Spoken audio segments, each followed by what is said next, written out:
সবাইকে অনেক ভালোবাসা জানিয়ে আমি ঘাটাল থেকে হাসি খুশি মিঠুদি আবারও তোমাদের মাঝে চলে এলাম।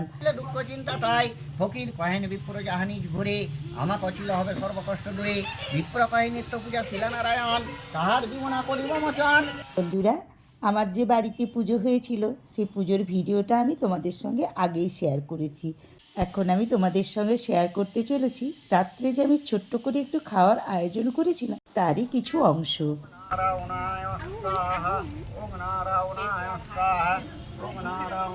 সকাল থেকেই পুজোর প্রস্তুতি শুরু হয়ে গিয়েছিল, আর সত্যনারায়ণের পাঁচালি এবং হোম সব কিছুর মধ্য দিয়ে আমার পুজোটা সুন্দরভাবে সম্পূর্ণ হয়েছে। তো সন্ধ্যাবেলায় যে খাওয়ারের ব্যবস্থা করেছিলাম তারই কিছু কিছু ভিডিও আমি করেছি। যেহেতু আমার বাড়িরই পুজো, আমাকেই চারিদিকটা দেখাশোনা করতে হচ্ছে, সেই জন্য সব ভিডিওটা আমি করে উঠতে পারিনি।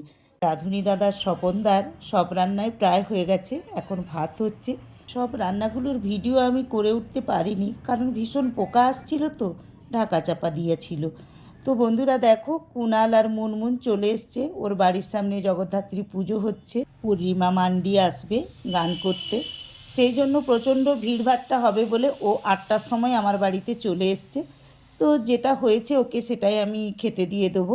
আজকে আমি আয়োজন করেছিলাম পুষ্পান্ন, বেগুনি আর চানা পনির, আর ছিল সাদা ভাত, ডাল, ঝিঙে আলুর পোস্ত, আলু পটলের তরকারি, আমের চাটনি, পায়েস, মিষ্টি, পাঁপড়।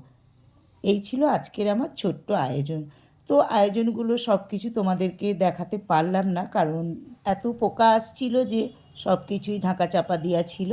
তো যাই হোক বন্ধুরা, দেখো একজন দুজন করে অতিথি আসা শুরু করে দিয়েছে, কেউ কেউ খেতে বসে গেছে। আর এই যে দেখো, দিদি আর শুভ্রাদি দুজনে মিলে টেবিলে বসেছে খেতে, নিচেতে বসতে পারবে না, হাঁটুতে ব্যথা। আর এইদিকে বান্ধবীরা সবাই মিলে খোশ মেজাজে গল্প গুজব করছে। তো অনেকে খেতে বসে গেছে। আমি এই পুজোটা প্রতি বছরই ছোট্ট করে আয়োজন করে থাকি। তো আমার পাশাপাশি বোনেরা এবং আমার বান্ধবীরা সবাই মিলে খুব সহযোগিতা করে। তো তোমরা দেখতে পাচ্ছ আমরা নিজেরাই পরিবেশন করছি, আবার একদল খাওয়া হয়ে গেলে আবার তারাই লেগে পড়ছে পরের ব্যাচে পরিবেশন করার জন্যে।